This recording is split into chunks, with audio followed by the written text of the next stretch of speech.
শুভজিৎ ভাই, ও শুভজিৎ ভাই, তোমার মেয়ে তুমি কোনো ব্যবস্থা করবে না আমাদেরকেই করতে হবে? কেন ভাই, আমার মেয়ে কি করেছে? তোমার মেয়ে বন্ধু বান্ধব নিয়ে আমার কাছে আম পাড়ছিল, আমাকে দেখে তোমার মেয়ে পালিয়ে গেছে। ও কিছু না বলে আমি তোমার কাছেই এলাম। তোমার মেয়েকে তাহলে একটু দেখে রাখবে।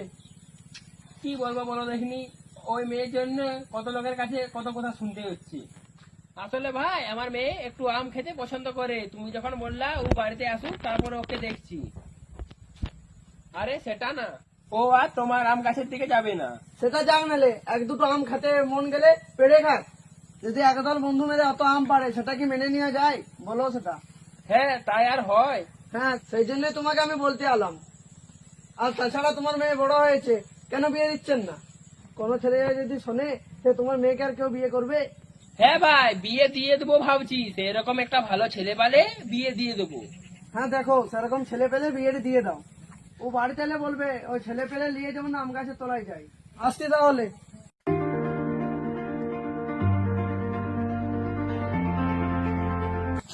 এই, তুই লোকের কাছে আম পাড়তে গেছিলি কেন? আমি পেরেছে নাকি? সুমন পেরেছে। সুমনকে কে গাছতলায় নিয়ে গিয়েছিল? সুমনই আমাদিকে সবাইকে নিয়ে গেল। সুমন নিয়ে গিয়েছিল না তুই সবাইকে নিয়ে গিয়েছিলি? না না, সুমনই সবাইকে নিয়ে গেল।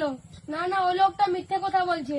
ওই লোকটা মিথ্যে কথা বলেছে না, ওর নিজের গাছ আর ওর নিজেই মিথ্যে কথা বলবে। তোর কিছু বলি?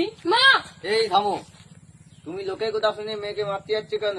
লোক তো মিথ্যে কথা বলতেও পারে। ও সুমন ওদের সাথে ছিল না।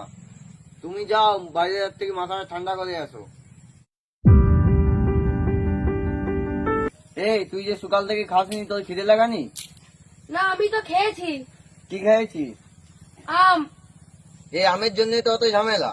তুই গিয়ে বস, আমি ভাত নিয়ে আসছি। শুভজিৎ ভাই, ও শুভজিৎ ভাই, তুমি এত কিসের টেনশন করে করে আসছো? আর বলো না গো ভাই, আমার মেয়েকে নিয়ে খুব চিন্তায় আছি।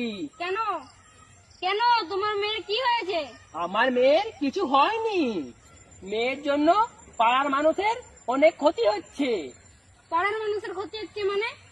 আর বলো না ভাই, আমার মেয়ের আম খাবে খুব নেশা। সারাদিন ভাত খাক বা না খাক, আম খেতেই হবে ওকে।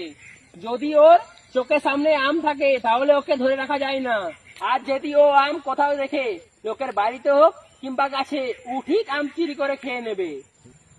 আর লোক বাড়িতে এসে আমাকে শোনায়। মেয়েকে নিয়ে যখন এতই জ্বালা, তখন মেয়ের বিয়ে দিয়ে দাও। বিয়ে তো দেবো ভাবছি, কিন্তু তেমন কোনো ছেলে পাচ্ছি না।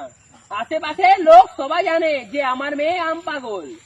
যদি কেউ আমার মেয়েকে বিয়ে করার জন্য আসে, তো গ্রামের লোকের কথা শুনে পালিয়ে যায়। ও, এই ব্যাপার। আমার কাছে একটা ভালো ছেলের একটা সম্বন্ধ আছে, তুমি যদি বলো তাহলে আমি ছেলেকে আনতে পারি। ও, আমিও তাই চাইছি, ছেলে যদি ভালো হয় তাহলে মেয়ের বিয়ে দিয়ে দেবো। ও ঠিক আছে, কালকে তাহলে আমি ছেলেকে নিয়ে আসছি। হ্যাঁ, কালকে নিয়ে আসবেন।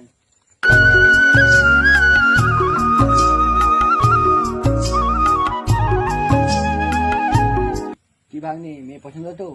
আমার পছন্দ। তাহলে আমি হ্যাঁ বলে দিই। মেয়ে খুব ভালো দেখতে, মেয়ে আমাদের পছন্দ। যাক, ছেলের তো মেয়ে পছন্দ হয়ে গেছে, এবারে আপনারা বলুন। আমরা কি বলবো, আমাদের তো ছেলে আগের থেকেই পছন্দ হয়ে গেছে। কি সুখবর, যখন দুপক্ষ রাজি তাহলে বিয়ের দিনটা ঠিক করে ফেলি। আরে বিয়ের দিন কেন, আজকে বিয়ে হয়ে যাক না? না না, বিয়ের দিন কি এইভাবে ঠিক করা হয়? কিছুদিন পরে করব। ওগো, তুমি কি বলছো? এরকম করে তো অনেক বিয়ে ভেঙে গেল। ওরা যা বলছে তাই শোনো না। ঠিক আছে, আপনারা যখন এত তাড়া করছেন, তাহলে কালকে বিয়ের দিনটা ঠিক করা হোক। কালকে আবার কেন? কালকে মানে তো আবার একদিন। না না ঘটক বাবু, একদিনে সব করতে পারবো না, কালকে করলে খুব সুবিধা হয়। ঠিক আছে বিয়ায়, আপনি এত করে যখন মানা করছেন, কালকে বিয়াটা হোক। আপনাকে অনেক ধন্যবাদ বিয়া, একটা দিন দেওয়ার জন্য। ঠিক আছে বিয়ায়, তাহলে আমরা আজকে আসি। ঠিক আছে বিয়া, আপনারা আজকে আসুন।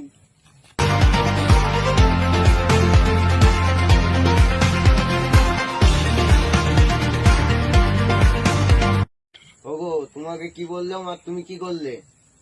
আমি ঠিকই করলাম, আমাদের একমাত্র মেয়ে, ধুমধাম করে বিয়ে দিতে পারছি না তো, তাই বলে কি মেয়েকে সাজিয়ে বিয়ে দেবো না? আমি মেয়ের বিয়ের জন্য বাজারে গেলাম। চলো, বাজার করার জন্য কিছু টাকা দেবে, চলো।